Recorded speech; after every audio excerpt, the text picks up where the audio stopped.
Man don't work, man don't eat. My dad used to drill that into my head my entire life. And you know what? I ran with it. I've always had some form of employment, be it legal or otherwise. Um, Remember, intimately familiar with the outlaw lifestyle.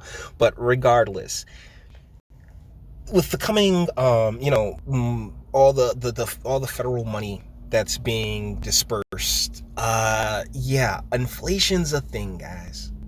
See, something that's inherently true is that the more you have of anything, the less valuable it is. And, with the government deciding, yeah, it wants to print cash, um, what you see then after is inflation, because the price of things will go up in order to offset the devaluing of the dollar. It's a dangerous trap that we've set for ourselves. And to help me explain that is John Stossel, I'm telling you guys, I remember this guy from my childhood, man. That's a part of the reason I really like his content and stuff. I'll leave a link in the description. Let's get into this. Stimulus bill in U.S. history. For once, Republicans and Democrats were in agreement. It was 96-0 in the Senate. And the House didn't even bother with a formal vote. The motion is adopted. They applauded themselves. Only a few expressed objections. $75 million to NPR, public broadcasting. Yo, shout out to the dude Massey too, who Trump was like, "Y'all, nah, bruh. Yo, this Massey dude, he holding things up." Like, yo, Trump, like, bruh, like, you just, it feels like you just walked into a carefully laid trap, because they're like, yeah, we'll just throw more money out there. Like, that is something that it feels like Trump will be like, hell yeah, let's get it, bruh. Like, that was the one thing. Like I say, he's the money president. Like, yo, this would be the one thing that, like, yo, like, bro, I don't think you should have just pulled the trigger on all of that quickly. But because the thing is that the economy should have never stalled out in the first place. I mean, if you look at these numbers where we're standing right now, right? Like, the economy never should have stalled out for this at all. And I know that the opposing idea is that, oh, well, because we stalled the economy and did all this, that's because the numbers were so low. I just, like, the video before this is the one where she goes, yeah, we're adding all of this together. Basically, the numbers are murky. And so, like, I like to work. I like to go to my job. I like to actually earn my cash. So many people do. Guys, I've started door dashing, not just to earn the money, but to get the hell out of the crib. And it's like, because it's about feeling and being useful, being helpful, having some type of purpose to not just every day, but every moment. That's really what people crave. And I think at a psychological level, I think that's what we all crave, is to have some type of purpose. And it's just, unfortunately, we live in a time where the media can drive that purpose with the snap of a finger. Ridiculous. $25 million worth of funding for the Kennedy Performance Arts Center here in Washington, D.C. Shouldn't that money be going to masks? The Kennedy Center has suffered greatly because nobody can go there. It's essentially closed. And they do need some funding. And I said, look, that was a Democrat request. That was not my request.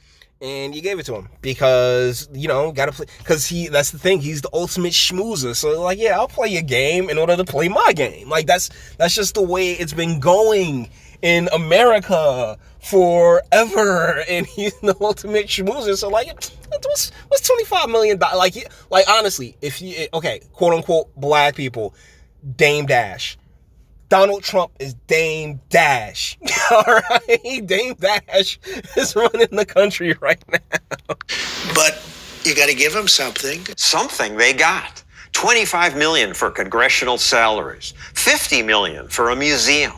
Few politicians ask. Pause, Mr. Stossel, because, yeah, that $25 million for their salaries. They already make ridiculous sums of.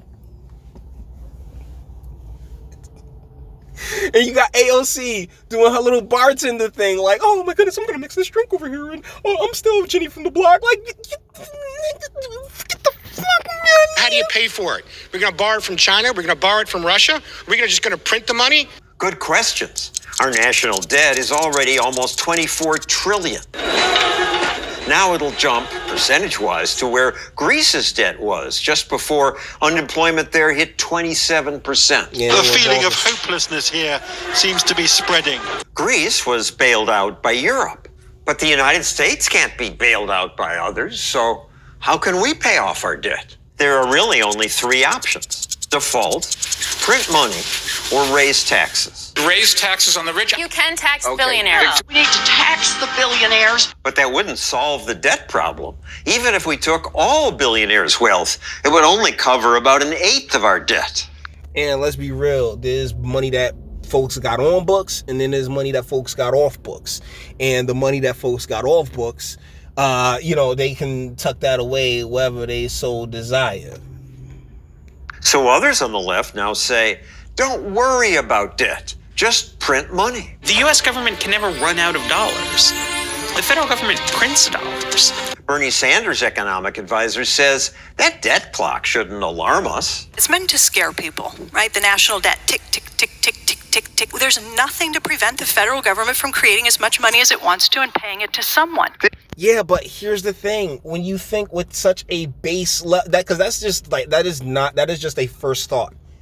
That is not a second thought. That is a thought. That is base level thinking if you've ever heard it in your life, because a lot of what our country relies on, the S&P, the Dow, and all that other stuff. A lot of it depends on the strength of the dollar. And like I said in the beginning of the video, the more you have, the less valuable it is, and thusly the inflation starts to kick in. This belief, now called modern monetary theory, has destroyed lives in many countries. Zimbabwe is a recent example. The dictator just printed more money. That meant you had more money chasing the same goods. More money chasing the same goods meant you needed more dollars to buy the same stuff. A batch of tomatoes will cost me 10 million Zimbabwe dollars, and a packet of onions will cost me $30 million. The faster prices rose, the more money the government printed, and the faster prices rose. It got so bad that a $100 trillion bill was worth only about 40 cents. The economic disaster in the once prosperous. And that's depending on which standard. Yeah, that's not really depending on which standard you're using. Comparative to the, I guess, to either the dollar or the gold standard, depending on which one it is. Southern African country. Inflation also wrecked lives in 1920s Germany, Argentina, Russia, and Venezuela. Finally, there's choice 3. America could just default. But that would eliminate the savings of everyone who invested in America, and it wouldn't solve our problems. When Argentina defaulted, its economy fell apart. Unemployment reached 21%. Once you're deep in debt, none of the options is good. But here's the thing: it's how do I put it? It's moving parts, man. It's so many moving parts to all of this, where, we get manufacturing back, we get a lot more industry back, we trade, we work out different trade. Well, we already have different and new trade deals on deck, so it all remains to be seen, bro. It really does. But at the same time, we should probably get the pay that back. We fall so deep in debt when for years politicians have said they'd reduce our deficit. We have piled deficit upon deficit, mortgaging our future and our children's future.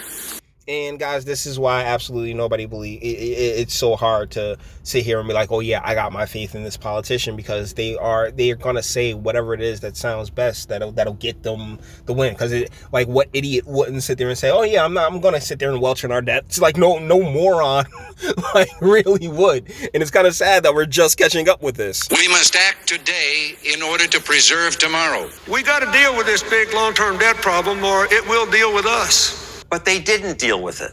They just talked about it. Take out a credit card from the Bank of China in the name of our children, driving up our national debt that we are going to have to pay back. That's irresponsible. $20 trillion It doubled under President Obama. And if you include the current stimulus, it's increased even faster under Trump. It's not compassionate to bankrupt America, but that's the path we're on. Congressman Warren Davidson's a Republican, but that's your party doing it. It's not one party. You didn't get $23 trillion in debt because one. Yeah, everybody kicks the can down the road. Because that's well, I'll leave it to the next guy. I'll take care of what I want to take care of here, right now, and then I'll leave that to the next guy. That's really all it's been when it comes and this is at every single level. Make no mistake about it, particularly when it comes to spending.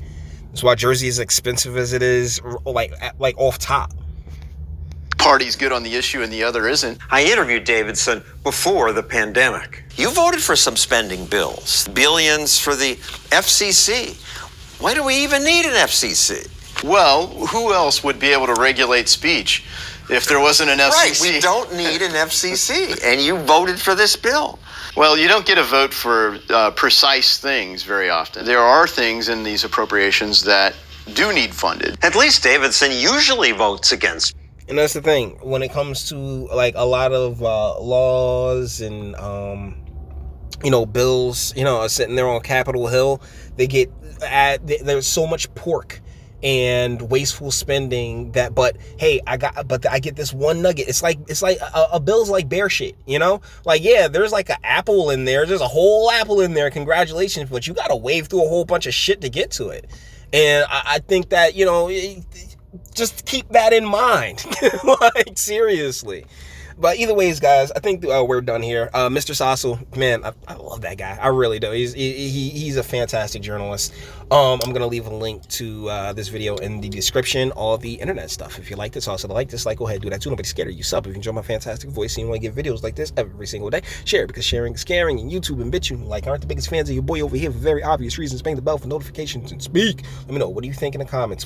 Is this like, okay. Deal is, we ran the economy into the ground. Me personally, because it's been such a financial hit. I'm like, this wasn't particularly worth it, particularly when you add just at a base level, not to like, hey, you lost somebody, and honestly, my heart goes out to you.